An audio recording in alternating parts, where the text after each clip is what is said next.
Hey everyone, Kirk Rifles bringing you the 2021 Corolla Hybrid. We're gonna do something different today. I'm gonna take you around Florida. We're gonna test the miles per gallon because you guys think I'm gonna get a certain miles per gallon based off the poll I asked you. And we're gonna do a full review today, but also take you through the Everglades and have some fun with it. I'm gonna send you into the studio with Bogan Kirk, a little Aussie Kirk, to describe what we're doing today. Hey mate, how you going? Today you're going down south. Maybe some gators involved. So we're going to do a little bit of city driving impressions in this portion. And then as we head out into the bush, you're going to do a little 0 to 60 acceleration, maybe a walk around. And in this big stretch here, you're going to have to watch yourself. Lots of gators, lots of snakes. Crikey. We're going to head down to Everglades City, historical town. Make sure you don't get washed out by the tide. And then we're heading west from there to kind of old people USA, Marco Island. Heard they have some good beaches, mate. And then you're heading straight north through a little bit more city driving to get you over 120 miles of driving. You'll get great fuel economy in theory. It just depends on how many snakes, alligators, bush rats, wallabies you come across today. City driving impressions, Corolla Hybrid. LE. Now, this is the only trim that you can get the Corolla Hybrid in, but it's perfectly fine. I'll talk more about the interior in a little bit. This might be the best Toyota hybrid I've ever driven, and that's saying something. I've driven, I don't know, dozens of them. The quietness and the smoothness of this hybrid setup, it's pretty much a Prius setup. It's a 1.8 liter naturally aspirated engine, 4-cylinder with 121 horsepower max, but I haven't even used the max horsepower once because in stop and go traffic, I'm only using probably a third of the throttle right now. I have to listen to the engine to know if it turned on or not because it does such a good job at mitigating any vibrations of the engine at very low speeds or low throttle response. So you don't really know the engine's on most of the time unless you're really straining to hear for it. Even then, the engine's off right now and the tire noise from the car, which is not high by the way, covers up the engine noise completely. I can't hear anything. So it's a very, very quiet, almost electric car driving experience. I'm going about 46, 47 miles per hour steady, and the engine just kicked off. So I'm running on pure battery right now, which by the way is a small, I think it's a 1.4 kilowatt hour lithium ion battery. So it does charge pretty quick. It does give a lot of energy when you need it. Man, this thing has a good amount of power at the low speeds. And that's a nice LS 430 right there. It's pristine. Oh, delicious. Real quick, when we're talking about ride quality, well, the streets here are perfect, so that helps. But this thing is not very sporty. That's probably the best way to put it, which is fine. You want a comfortable commuter car. This thing has a lot of travel in the suspension and you know the small wheels, how you have a lot of sidewall in the tire, that helps with the comfort of this vehicle. And just the overall ride quality is absolutely perfect for what this car is. If it was like a XSE trim, yeah, I'd maybe want it a little bit more tight, a little bit more firm. But this is the absolute, I think Toyota nailed the suspension and the overall ride quality for this commuter-minded vehicle. This car just really surprised me. I came to a stop and then there's no one behind me on this road. So I kind of took my time to accelerate up to 45, I'm about 47. And I've been in full electric mode ever since. It's never kicked on the gas engine. I've used, according to this little screen, I've used 2 bars of the lithium ion battery and I'm almost at about 50 miles per hour, not holding up traffic, and yeah, the engine just kicked on. So that's pretty phenomenal for me to go several miles and the engine not to kick on once, going about 45 to 50 miles per hour. Guys, we're taking a quick pit stop to do a walk around on the vehicle, and I'm just going to do it old school style, camera in hand. The LED lights are pretty darn cool. You have 3 different daytime running lights that go across the front. Now, looking at the bottom, at the front of the grille, you see how that swoops in there? I think that's probably the most understated part about the styling of this vehicle. So you have that honeycomb pattern and it doesn't look that aggressive, I guess, from here. I mean, it's definitely large Toyota, but when you come from the side, I think that looks really, really cool to see that dip in the front grille. I'm sure it helps with aerodynamics. Now the wheels, guys, nothing special here. These are 15-inch wheels and really they're just wheel covers. You can see on the inside that that's the actual wheels. My Prius is just like that. Speaking of my Prius, My Prius has the exact same color as this. This is the Barcelona red, so Toyota's kept it around for a while now. Mine's a 2012, so my Prius looks almost identical to this car in a lot of ways.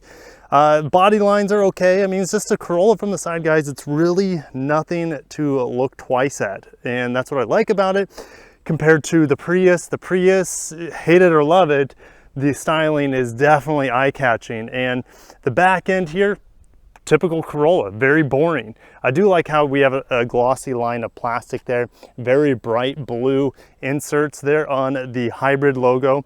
And what I wish they did on the back is, since this is the hybrid, come on guys, Toyota, just tuck this away. You did that on the Sienna hybrid. Oh, can you guys see the Dragonfly? Oh man, you see him? You see him?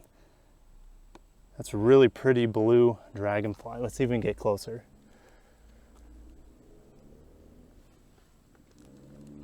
Oh, there he goes. All right, anyway, so the exhaust pipe, it's not doing it for me, Toyota. Hide it. It's a hybrid. Hide it, hide it, hide it. We're going to do an interior walk around and kind of give you guys a little bit of what I do. So that's where my camera sits while I'm filming. And that's my GoPro. It's just kind of stuck in the seat. But guys, we're in the LE, and the LE is the only way you can get this Corolla Hybrid, and that's perfectly fine. Keeps the cost down. You still have tons of safety features, guys. Check this out. Radar cruise control, lane keep assist, lane departure alert. You have automatic high beams, and you also have blind spot monitor. Don't know if you guys can see that at the end of the mirror, but there's the emblem at the end of the mirror for blind spot monitor. So it's everything I would want in a commuter car. No, you don't have a fancy sunroof, but speaking of room, guys, I have a ton of room between my head and the top of the roof, so I do appreciate that. And I love how minimal everything is, guys. This might even beat like the Mazda 3 that I was in earlier a few months ago, and just how minimal it is. Are the materials as good as the Mazda 3? Absolutely not. But guys, it's all soft touch. This is all soft touch. The only hard piece is like back here. That's unreal. Everything else is soft touch. Even, well, the doors are a little bit, you know, hard touch, but a nice comfy armrest there. And then get this. So the lighting in here at night isn't great, by the way, but you do have a little light here to find the front window switch. And all of these are fully automatic. Well, I can't do that one, but I can do this one. Fully automatic all the way around.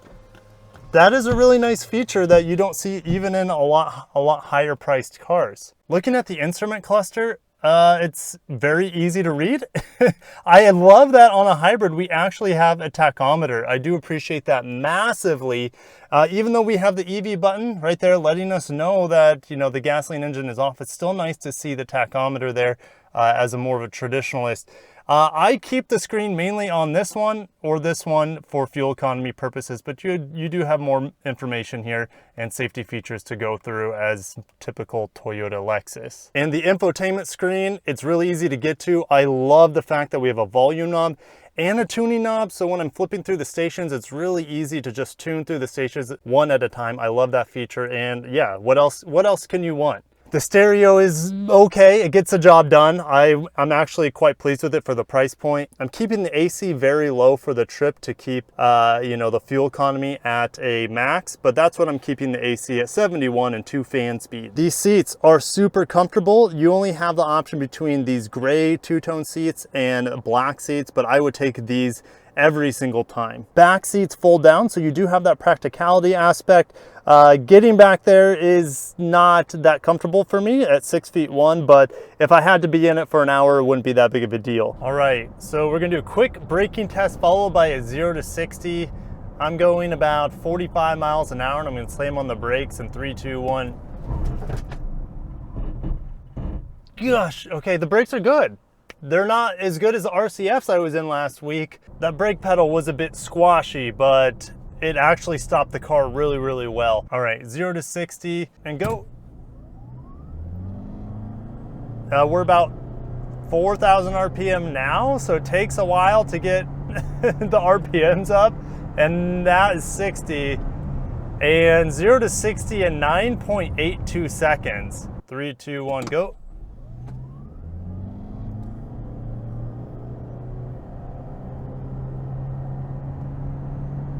Wow, it's so slow. Okay, 9.92, that was even slower. So my 0 to 60s are done. and I'm done destroying my fuel economy. So let's make our way down to Everglades City. I'm going about 70 miles per hour, and the fuel economy looks like it's hovering right around 50 miles per gallon. At 70 miles an hour, it is pretty loud in here. So while this is enjoyable, I would say up to about 50, 60 miles per hour. Once you really start getting up there in speed, 70 miles an hour, this thing is quite loud. I do hear a good amount of wind noise all around me. Road noise is okay. I can deal with the road noise, but the wind noise is quite noticeable. I must say the visibility in the Corolla is fantastic for a sedan. The windows are big, and the mirrors are on the door as opposed to the edge. So we have an extra little window at the edge of the A-pillar. So it's really nice to have such a good view in a small car. Guess what, guys? Can you see that in the background? We've made it to Everglades City. Corolla Hybrid getting us around the state of Florida. Check that out.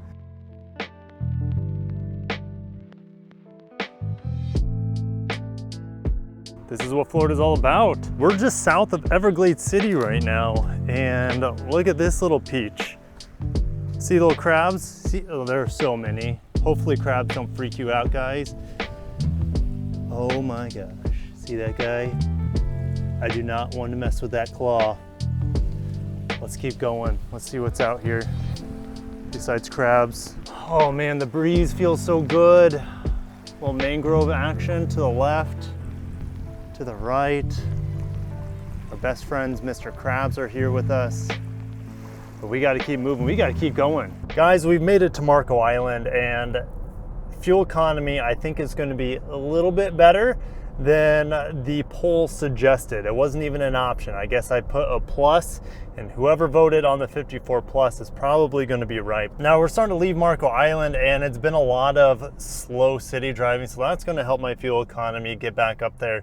We're gonna take a little bit of a city route back to my residence in Naples.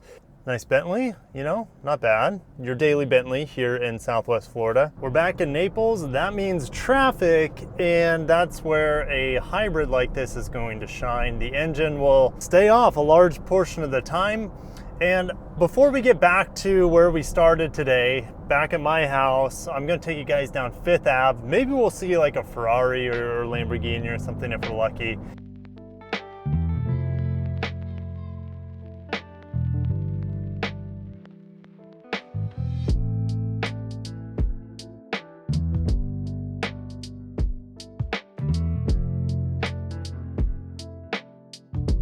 Now that we're on 5th, like you can't really get over like 10 miles an hour on this street. We're gonna see if we can stay in full electric mode the whole time. There's an Aston, there we go. Little Rapide S, little 4-door action. Let's see if we can stay in full electric mode this whole time.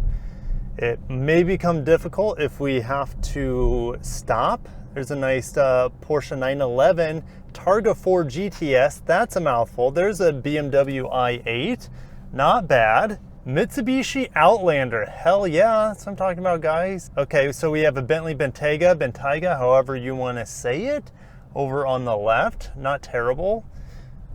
I mean, I've seen nicer things, but you know. Oh, okay, that's just the local company car for the Inn on 5th. If you guys hashtag Inn on 5th, I'm not definitely sponsored by them, but hey, still in full. Ooh, nice LS 430 there, pristine, absolutely perfect. Still on full electric mode, just enjoying a nice quiet stroll down 5th Avenue. My hope for something extra cool outside of that Aston and Bentley is I'm definitely losing. Oh, that is cool right there. RS6 Avant, oh my gosh. Holy cow, I think that might have been the first RS6 Avant I've seen in person. That was really cool. Just as I was giving up a little bit of hope, we see that bad boy. Man, Toyota, I know you're listening, I'm reviewing your car, so send us the Corolla Sport Touring Wagon from Europe. Why not? I think it's gorgeous. It's also hybrid like this thing, and other, you know, we'll just finish up 5th Ave with another Bentley. That's a big boy. Guess I can give you guys an extra look at it here. If you guys know, I don't know what that extra emblem over there is over the speed, the standard speed, but that thing is pretty stately, pretty baller. And I'm going to head on back to my residence and finish up this review. Just pulled in the driveway, and I do have official fuel economy numbers. Now keep in mind, before I say how ridiculously good they are, I live in a warm climate, so the batteries are very efficient in warm weather. I have no hills, so that makes things pretty easy on getting good fuel economy. And I didn't spend too much time at like speeds over 60 miles an hour. I did test up to 70. What did I get for fuel economy? Well, I'll take a quick picture for you guys because it's a little bit hard to believe. 66.4 miles per gallon over 151 miles. I did take a couple detours in there. If I multiply 66.4 times the fuel capacity in here, which is 11.4 gallons, guys, that's like, can you see that? I don't know if you can see it. That's like 750 miles of range on a tank, and I know that's like best case scenario, but I was not expecting 66 miles per gallon in this thing. In my poll, I'm like, well, I'm pretty good at getting good fuel economy in my almost 10-year-old Prius at this point, but I didn't expect the same sort of driving habits that I use on my Prius, which gets me around 45 miles per gallon. I know it's a little bit older, for this to get me 66 miles per gallon. So what are my thoughts on this vehicle? Well, I think it's the best hybrid for the money on the market, bar none. This thing, how it's equipped, well, you can only get it in the LE. It's about 25K. And to me, that's a no-brainer, especially if you're gonna be racking up tons and tons of miles. And I don't see this vehicle aging poorly. I think it's gonna age very, very well. I love the minimal interior. I love the incognito looks. Like, it just looks like any other Corolla out there compared to the Prius that looks like a spaceship from who knows where, part of the galaxy stuff. Say, oh, and by the way, I had the AC blowing the entire time, so that shouldn't have helped fuel economy. It's still going right now, by the way. So certainly if you made it this far in the video, thank you for sticking with it. It was a long video, more of a vlog style. Smash the like button if you enjoyed it. If you want to see more of these vlog style reviews, let me know. I had fun doing it, and I'll see you in the comments below, and I'll see you in the next review. Thank you so much for watching. Take care of yourselves, and peace out.